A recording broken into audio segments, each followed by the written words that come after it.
ওদের নেতারাই পাউচের নেতা।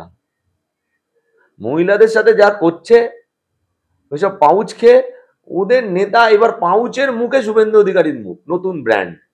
ও পাউচ নিয়ে বলেছে না, 28 টাকার পাউচ। ও পাউচের মুখ, নতুন ব্র্যান্ড, শুভেন্দু পাউচ বিক্রি হবে।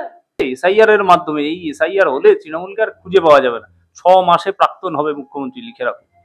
আমি শুনলাম অবৈধ ভোটার বাদ গেলে শুভেন্দু অধিকারীর পরিবারেরও অনেকে বাদ যাবে। ওর পরিবারের আমি শুনেছি অনেকে নাকি বাংলাদেশ থেকে এসছে। উনি বলেছেন ওর মাতৃকুলের অনেকেই নাকি বাংলাদেশে জন্ম, বাংলাদেশ থেকে এসছে। তাই এরকম শুনছি যে ওনার বাদ যাওয়ার একটা সম্ভাবনা আছে। যদি ওই নিয়মে বাদ যায় তাহলে ওনাদেরও বাদ যাওয়ার সম্ভাবনা আছে। এবার শুভেন্দু অধিকারী মানে বার্থ সার্টিফিকেট ভারতবর্ষের পশ্চিমবঙ্গের বুকের আছে কিনা সেটাও দেখতে হবে। এবার শুভেন্দু অধিকারী ভোটার থাকবে কিনা। এসআইআর হবে না হবে, প্রথম কথা হলো যে একজন বৈধ ভোটারের নাম বাদ যাবে না, সোজাসুজি একজন বৈধ ভোটারের নাম বাদ যাবে না। এসআইআর আগেও হয়েছে। এই নাম যদি কোনো জায়গায় কারো মৃত ভোটার হয়, কেউ যদি দেখা যায় যে আমাদের মানে কেউ ট্রান্সফার হয়ে গেছে, তাহলে নাম বাদ যেতেই পারে, সে নিয়ে তো আমাদের কোনো সমস্যা নেই, কিন্তু বৈধ ভোটার যাবে না। আর অনুপ্রবেশ নিয়ে যদি কথা হয়, অনুপ্রবেশ আটকানোর দায়িত্ব কেন্দ্রীয় স্বরাষ্ট্র দপ্তরের স্বরাষ্ট্রমন্ত্রী হিসাবে অমিত শাহ ইমিডিয়েটলি পদত্যাগ করবে। এত অবৈধ অনুপ্রবেশকারী ঢুকছে কি করে ভারতবর্ষে, কিসের থেকে ঢুকছে, কিভাবে ঢুকছে? পশ্চিমবঙ্গ ছেড়ে দাও, আসামে, ত্রিপুরাতে কি করে ঢুকছে, কারা ঢোকাচ্ছে, কিসের মাধ্যমে ঢোকাচ্ছে? অমিত শাহকে পদত্যাগ করুন। আর বৈধ অবৈধ সেটা দেখা যাবে। আমরা একবারও বলছি বৈধ ভোটার বাদ যাবে না। আর অবৈধ অনুপ্রবেশকারী যদি কেউ ঢুকে থাকে তার দায় নিয়ে অমিত শাহকে ইমিডিয়েটলি পদত্যাগ করা উচিত। এসআইআর হোক আর যাই হোক, তৃণমূল কংগ্রেস জিতছে, আগেও জিতেছে, ভবিষ্যতেও তৃণমূল কংগ্রেস জিতবে। বিজেপি এইবার বিরোধী আসন থাকার জন্য যে কটা সিট থাকা উচিত, 2026-এর বিধানসভা নির্বাচনে বিরোধী দলনেতা হিসাবে কোনো কেউ থাকবে না। বক্তব্যের সময় তো বক্তব্য থামছে না, বলছে যে এসআইআর এর কারণ হয়েছে এই 1 লক্ষ ভোটারের কথা আমি বললাম, এই ভুয়ো ভোটারের উপর ভর করেই নাকি তৃণমূল সরকার করেছে এবং সরকারের ওরা প্রত্যেক বছর বছরে বহুবার এই ভোটার লিস্ট কারেকশনের জন্য বসে। তো ওরা কি করে, বিজেপির ভোটার আর বসার দরকার নেই, অনলাইনে সবসময় এই কাজ করা যায়। বিজেপির কি লোকজন নেই যে অবৈধকে এরা খুঁজবে, পার্টে পার্টে গিয়ে সেই কর্মীরা গিয়ে সেই কাজগুলো করবে?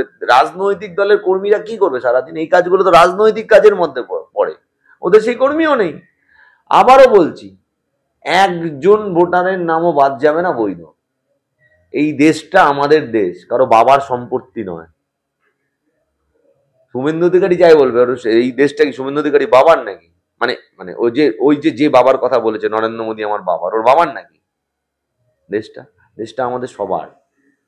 28 টাকার পাউচ দিয়ে একেবারে সারা বাংলায় নারী সুরক্ষা বিঘ্নিত হচ্ছে। অধিকারী পাউচ ছাড়া কিছু বোঝে না। ওদের দলটা সবাই পাউচের ওপরে চলছে, রাস্তায় ঘোরাঘুরি খাচ্ছে। উত্তর কলকাতার এক যুব মোর্চার নেতা মুচকো পিনা হ্যাঁ পিনে দো বলে গানে মানে রাস্তায় লোটালুটি করছে।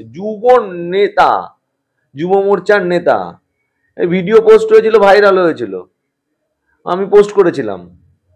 এইরকম বিজেপির একাধিক নেতা বিভিন্ন রাজ্যের, আমাদের রাজ্যে তাদের দেখা যাচ্ছে এইসব করছে। উত্তরপ্রদেশে দেখবে তুমি মহিলাদের এক একটা, মানে ওই কালচারাল বলাটা ঠিক হবে না, সেখানে নেতাদের কি অবস্থা। যারা জনপ্রতিনিধি, বিজেপির জনপ্রতিনিধিদের এক একজনের যা ভিডিও আসে, সেই ভিডিও আমরা পরিবারের সাথে সামনে চালাতে পারি না। তাহলে ও পাউচ বুঝবে না তো কি বুঝবে? পাউচদের নেতা পাউচ বুঝবে। আমরা কথা বলবো মানুষের কর্মসংস্থানের, মানুষের খাদ্য বস্ত্র বাসস্থানের, ওরা বুঝবে পাউচের নেতা পাউচ বুঝবে। শুভেন্দু অধিকারী পাউচদের নেতা। ঢালাও মদের লাইসেন্স নিয়ে অভিযোগ করে। ঢালাও মদের লাইসেন্স মানে ঢালাও মদের লাইসেন্স বললাম, কথা হলো যে মদ ভারতবর্ষের অধিকাংশ রাজ্যে বিক্রি হয়, সেখানে বিক্রি হচ্ছে। বিজেপি আসলে কেন্দ্রীয় সরকার বন্ধ করে দিক। বিজেপি আসলে এই রাজ্যে বিজেপির সরকার হলে বন্ধ। আরে বাবা, বিজেপির সরকার তো আসামেও আছে, ত্রিপুরাতেও আছে। মদ পাওয়া যায় কি পাওয়া যায় না? উড়িষ্যাতেও আছে, পাওয়া যায় কি পাওয়া যায় না? আরে আগে তো তুমি যেখানে ক্ষমতায় আছো, মানে আমার বক্তব্য হলো কবে বিজেপি বিজেপি পশ্চিমবঙ্গে ক্ষমতায় আসবে না, তাহলে এই বাজে কথাগুলো আলোচনা করার লাভ নেই। তুমি যেখানে ক্ষমতায় আছো, আসামে আছো, ত্রিপুরাতে আছো, আমার আমার আশেপাশের গুলো বলছি, আমি গোবলায় গেলাম না, আমি আসাম, ত্রিপুরা, উড়িষ্যা নিয়ে কথা বলছি। আমাদের পার্শ্ববর্তী রাজ্য, সেখানে বিজেপি ক্ষমতা আছে, ডবল ইঞ্জিন সরকার। মত পাওয়া যায় কি পাওয়া যায় না? আমি তোমায় প্রশ্ন করছি, মত পাওয়া যায় কি পাওয়া যায় না? হ্যাঁ কি না বলো। আরে প্রশ্নটা শুভেন্দু অধিকারীকে বলো, আগে ওখানে বন্ধ করো, তারপর এখানে ভাববে। ওখানে তো সারাদিন ওদের নেতারাই পাউচের নেতা।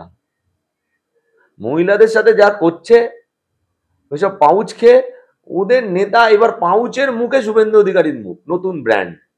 ও পাউচ নিয়ে বলেছে না, 28 টাকার পাউচ, ও পাউচের মুখ, নতুন ব্র্যান্ড, শুভেন্দু পাউচ। বিক্রি হবে, খাবে মানুষ। ত্রিপুরাতে বিক্রি হবে, বাংলায় নন্দীগ্রামে হতে পারে, বাট ত্রিপুরাতে আর আসামে বিক্রি হবে। আমার শেষ প্রশ্ন, এসএসসি কাণ্ডে জীবন কৃষ্ণ গ্রেপ্তার ইডির হাতে, এই যে দৌড়ে পালাতে গেল, কাদায় পড়লো, এ কি বাংলার? পুজো আসলে খুঁটি পুজো হয়, এই যে গণেশ পুজো হচ্ছে, তার মানে আমরা বুঝতে পারবো যে দুর্গাপুজো আসছে।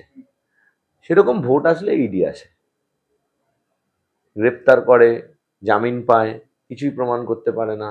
আর না হলে বিজেপি এমন একটা দল, বিজেপিতে চলে যাও। মুখ্যমন্ত্রী হিমন্ত বিশ্ব শর্মা, বিস্তর অভিযোগ ছিল, বিজেপিই বলতো। নারায়ণ রানে, বিজেপিই বলতো।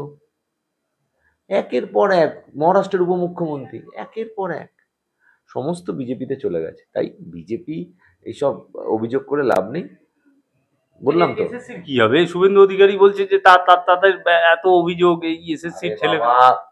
মুর্শিদাবাদ ডিস্ট্রিক্ট 2016 সালে এসএসসির অভিযোগ তো সব 2016 সালে মুর্শিদাবাদ ডিস্ট্রিক্টের অবজারভারের নাম ছিল শুভেন্দু অধিকারী। যদি তৃণমূল কংগ্রেসের যদি কেউ বলা হয় যে এই দুর্নীতির সাথে যুক্ত থাকে, তাহলে মুর্শিদাবাদে যদি জীবন কৃষ্ণ তো এইসব মুর্শিদাবাদ থেকে, তাহলে মুর্শিদাবাদ ডিস্ট্রিক্টের নেতা ছিল শুভেন্দু অধিকারী। তার মানে এই দায়িত্বটা শুভেন্দু অধিকারীর দায়িত্ব। হয়তো এইগুলো ইডির কাছে সমস্ত তথ্য আছে, কিন্তু যেহেতু ও মানে ওখানে আছে, বিজেপিতে গেছে বলে হয়তো ওকে খুঁজে পাওয়া যাচ্ছে না, ওকে ডাকছে না, তাই বড় বড় বাতেলা দিচ্ছে। এই বাতেলা দেওয়ার কোনো মানে নেই, বিজেপিতে গিয়ে বাতেলা দেওয়ার কোনো মানে নেই। তাই 2016-তে আপনি অবজারভার ছিলেন, এই প্রশ্নটা করবে। সাংবাদিকরা শুধু তৃণমূল কংগ্রেসের কাছে মাইক নিয়ে চলে আসে, তৃণমূল কংগ্রেসকে প্রশ্ন করো। আরে প্রশ্নটা ওদের করো। 2016-তে তৃণমূল কংগ্রেসের অবজারভার ছিলেন মুর্শিদাবাদের আপনি, জীবন কৃষ্ণ মুর্শিদাবাদের থেকে। যদি অভিযোগ আছে তাহলে আপনিও যুক্ত ছিলেন। সব বাজে কথা অন্য জায়গায় গিয়ে বলতে বলবে, ওদের কোনো ভবিষ্যৎ নেই, পশ্চিমবঙ্গে রাজনৈতিক কোনো ভবিষ্যৎ নেই। ও এখন পাউচ পাউচ করছে শুনলাম, এই পাউচ পাউচ ওর, শুভেন্দু অধিকারী পাউচ, শুভেন্দু পাউচ বিক্রি হবে, এটাই ওর রাজনৈতিক ভবিষ্যৎ।